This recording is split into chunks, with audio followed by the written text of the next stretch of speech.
Well, the G.A.R. Hall was actually the G.A.R. itself, the Grand Army of the Republic, is an organization of veterans who served in the Civil War. The Hingham residents who served in the Civil War created a post in August of 1869.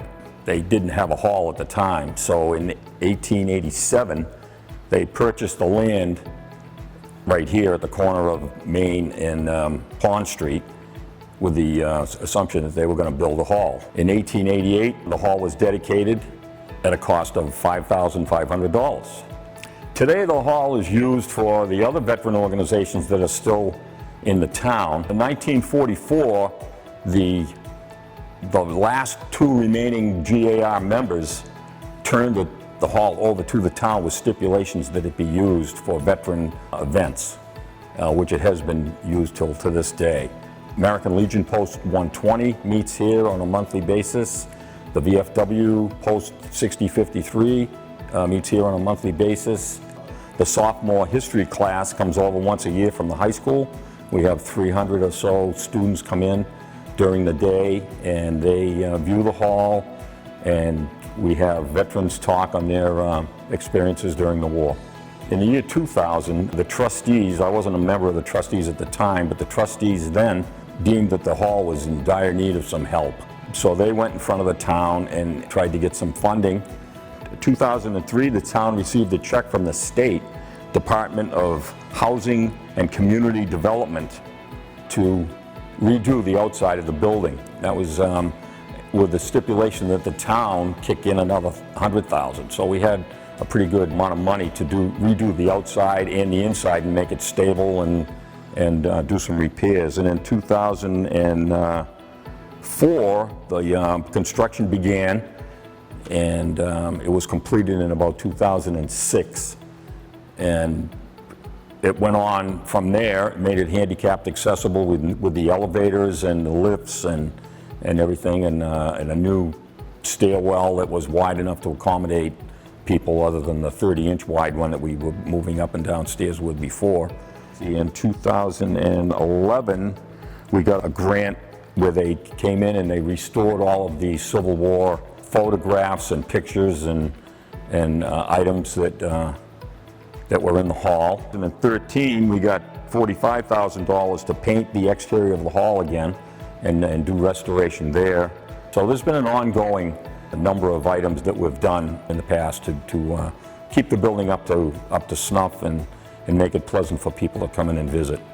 If you look around the building and you see what's in here, and you know, we've really done a great job in preserving a lot of the Hingham history here from the Civil War all the way up to present time. We have up to and more than 30-odd mannequins in the hall dressed in uniforms that were Hingham residents and that date, like I say, all the way back to the Civil War and right up to date. It was built by the veterans of the Civil War back in 1888. After the Civil War, for the years after that, every town had one of these buildings, and now there's only basically a very small number left. This picture on the wall up here is a picture of most of the residents of town who were in the G.A.R. at the time.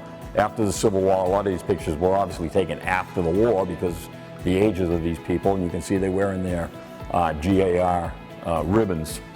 And we also have flags and stuff that were used in the different, they called them encampments, where they all of the states would get together and the G.A.R. members would meet in one state each year, and they'd have a huge encampment and they'd talk over things, and it was a large political party actually, and anybody that they endorsed pretty much got into office, presidency, and all the different offices too.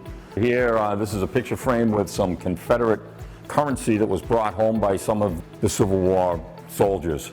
This cabinet here shows a flag. It's called the Centennial Flag. It is from 1876, 100 years after the Declaration of Independence, and it's a 38-star flag, and you can see the configuration of the stars is kind of unique. At that time, they had no rhyme or reason on why the stars were where they were. They just put 38 stars on the flag, however. And you can also see that those are 6-pointed stars before they changed to the 5-pointed. This array of different grave marks in the background date from Civil War all the way up to current times. There are different grave markers that would have been marking the soldiers' graves. Some more of the flags from the Civil War encampments that they would have carried around with them. These particular ones are from 1866. They had a whole array of flags that they carried around with them, with the welcome comrades. They had, all different ones. This flag here is the original VFW flag from 1946, I believe it was.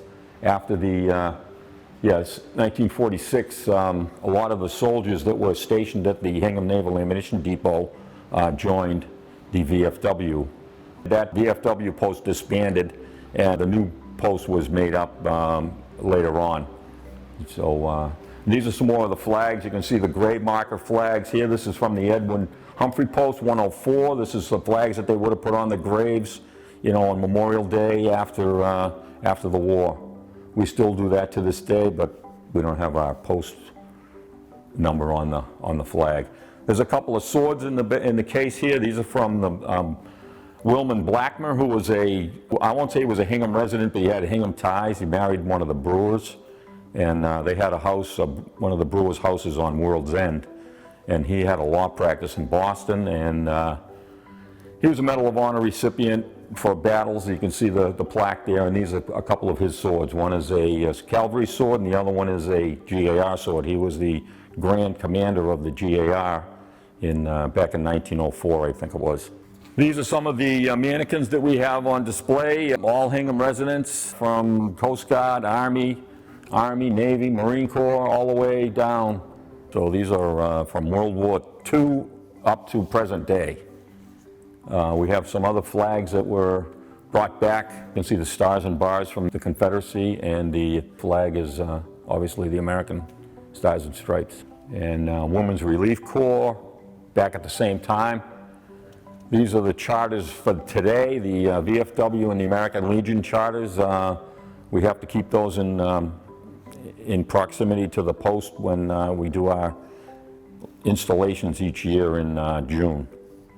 These are some these long pictures here are from the Naval Ammunition Depot in Bear Cove Park now. And we have some pictures of, this is Governor Long, who was from Hingham. He spent a lot of time, I believe, in here. We have a governor's box up on the 3rd floor where they used to view the different shows. This used to be silent movies. They used to do silent movies in here before Loring Hall opened up. So the governors would come, Governor Long and Governor Andrew would come in here and view the movies. And they had their own private box up there. They could sneak in and out. Moving on, we have a table here. This is the POW MIA table. Missing in action, prisoner of war. Picture here of Herbert Foss, who was a Medal of Honor recipient, who lived in Hingham for years and passed away at the Fort Hill Cemetery, where he worked as a custodian and is buried there now. We do a ceremony for him each year on his birthday. We do a ceremony with the Masons and the veterans, and we fire a salute, and it's very well done.